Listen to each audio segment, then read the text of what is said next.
Hello friends, welcome to GM masalas channel. எல்லோரும் எப்படி இருக்கீங்க? இன்றைக்கி நம்ம வீடியோவில் சூப்பரான ஹெல்த்தியான ஒரு ஈஸியான ரெசிபி, அதாவது பேச்சுலர்ஸ் கூட ஈஸியாக செஞ்சு சாப்பிட்டு போகிற மாதிரி சூப்பரான ஒரு ரெசிபி வந்து எப்படி செய்யறதுன்னு நம்ம வந்து இந்த வீடியோவில் பார்க்கலாம். இது செய்கிறதுக்கு புதினா ரைஸ், இது புதினா சாதம். இது செய்கிறதுக்கு நம்ம ஒரு 2 கட்டு புதினா எடுத்து வச்சுருக்கிறேன். அது கூடவே கொஞ்சமாக உளுத்தம்பருப்பு, செக்கில் ஆட்டின சுத்தமான கடல் எண்ணெய், ஒரு கைப்பிடி பூண்டு, கொஞ்சமாக முந்திரி பருப்பு, ஒரு 4 5 பச்சை மிளகாய், ஒரு கைப்பிடி கருவேப்பிலை, ஒரு 2 பெரிய சைஸு வெங்காயம், கொஞ்சமாக ஒரு எலுமிச்சைப்பழம் அளவுக்குள்ள ஒரு புளி. இது எல்லாத்தையும் நம்ம ரெடி பண்ணி கடைசியாக நம்ம தாளிக்கிறதுக்கு கொஞ்சமாக நெய் எடுத்து வச்சுருக்கிறேன். இது எல்லாத்தையும் சேர்த்து இப்போ ஒரு அழகான டேஸ்டியான புதினா சாதம் எப்படி நம்ம செய்யறதுன்னு இந்த வீடியோவில் பார்க்கலாம். வாங்க வீடியோக்குள்ளே போகலாம். அந்த கடாயில் நம்ம எடுத்து வச்சுருக்கிற இந்த கடலை எண்ணெயை சேர்த்துக்குவோம். ஸோ இந்த எண்ணெய் நல்லா சூடானதுக்கப்புறமா அதோட கூட உளுத்தம்பருப்பு, இந்த உளுத்தம்பருப்பு நம்ம நல்லா செவந்த ப்ரௌன் கலரில் ஆகிற வரைக்கும் வறுத்து எடுத்துக்குவோம். அந்த கடலை எண்ணெயோட அந்த உளுந்து நல்லா பொன்னிறமாக செவந்து வரும்போது சூப்பரான ஒரு ஃப்ரேக்ரண்ட்டான ஸ்மெல் நமக்கு கிடைக்கும். நம்ம கடலெண்ணெய்க்கு பதிலாக நல்லெண்ணெய் கூட சேர்த்துக்கலாம், நம்ம விருப்பம். ஆனால் நான் கடலெண்ணெய் தான் சேர்த்துருக்கிறேன். அதோட கூட ஒரு கைப்பிடி பூண்டு போட்டிருக்கிறேன். அதோட கூட எடுத்து வச்சுருக்கிற பச்சை மிளகாவும் சேர்த்துக்கிறேன். எடுத்து வச்சிருக்கிற கருவேப்பிலையும் இதோட சேர்த்து நம்ம நல்லா மிக்ஸ் பண்ணிக்கலாம்.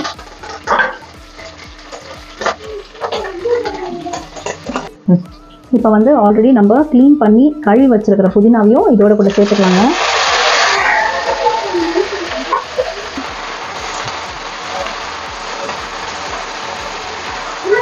இதில் நம்ம கொத்தமல்லி சேர்க்க போகிறது கிடையாது. ஏன் அப்படின்னு கேட்டாக்கா, இந்த புதினாவுடைய ஃப்ளேவரை வரும். ஸோ பாருங்கள், நம்ம 2 கட்டு புதினா போட்டதுக்கு இவ்வளோ தான், அது நல்லா சுண்டி இவ்வளோ தான் வந்துருக்கு.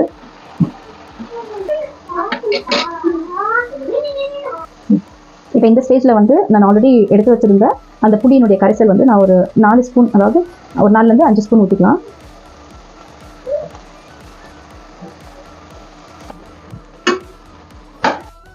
இதெல்லாம் நம்ம இப்போ ரெடி பண்ணிட்டோம். இது நல்லா கம்ப்ளீட்டாக ஆறினதுக்கப்புறம் நம்ம மிக்ஸி ஜாரில் இதை ட்ரான்ஸ்ஃபர் பண்ணி நல்லா அரைச்சி எடுத்து வச்சுக்கோங்க. அரைச்சதுக்கப்புறம் நம்ம மறுபடியும் இன்னும் கொஞ்சம் நெய் விட்டு தாளிப்போம். வாங்க பார்க்கலாம். நல்லா ஆறிடுச்சிங்க. இப்போ நம்ம அரைக்கிறதுக்கு முன்னாடி நம்ம தேவைக்கேற்ப உப்பு சேர்த்துட்டு இதோட அரைச்சிக்குவோம். பாருங்கள், நம்ம அரைச்சி எடுத்து வச்ச இந்த புதினா சட்னி இப்போ ரெடி இருக்குது. இதை நம்ம ஃப்ரிட்ஜில் வச்சு ஒரு 5 10 நாள் வரைக்கும் கூட நம்ம ஒயிட் ரைஸோட மிக்ஸ் பண்ணி நம்ம சாப்பிட்டுக்கலாம். ஏன்னா நம்ம இதில் தேங்காய் போடலை, அதனால நமக்கு கெட்டு போகாமல் இருக்கும் ஃப்ரிட்ஜில் வச்சோம்னா. ஸோ வாங்க இப்போ இதை எப்படி நம்ம தாளித்து ஒயிட் ரைஸோட மிக்ஸ் பண்ணுறதுன்னு காட்டுறேன். பாருங்கள், தாளிக்கிறதுக்கு நான் இப்போது நெய் ஆட் பண்ணிகிட்ருக்கிறேன்.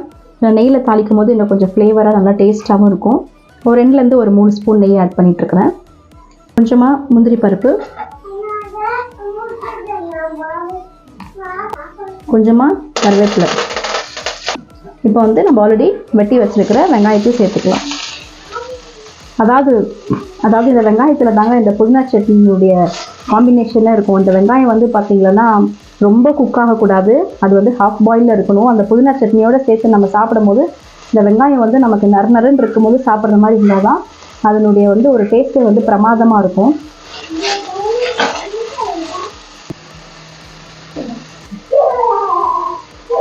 இப்போ நமக்கு எவ்வளோ சட்னி வேணுமோ அந்த சட்னியை நம்ம இதில் மிக்ஸ் பண்ணி எடுத்துக்குவோம்.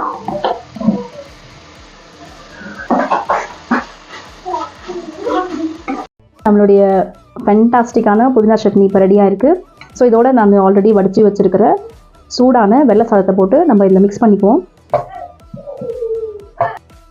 மணமணக்கும் சுவையில் புதினா ரைஸ் ரெடி ஆயிடுச்சு. பாருங்கள், இதை ஆஃபீஸ் போகிறவங்க, பேச்சுலர்ஸாக இருக்கிறவங்க எல்லாருமே ஈஸியாக ரெடி பண்ணி சாப்பிட்டுக்கலாம். இந்த சட்னியை மட்டும் ஃப்ரிட்ஜில் வச்சுட்டாக்கா நமக்கு எப்போ தேவையோ அப்போது இந்த மாதிரி கொஞ்சமாக நெய் விட்டு வெங்காயம் போட்டு ஒயிட் ரைஸோடு மிக்ஸ் பண்ணி சாப்பிட்டுட்டு நம்ம ஆஃபீஸ் போய்க்கலாம்.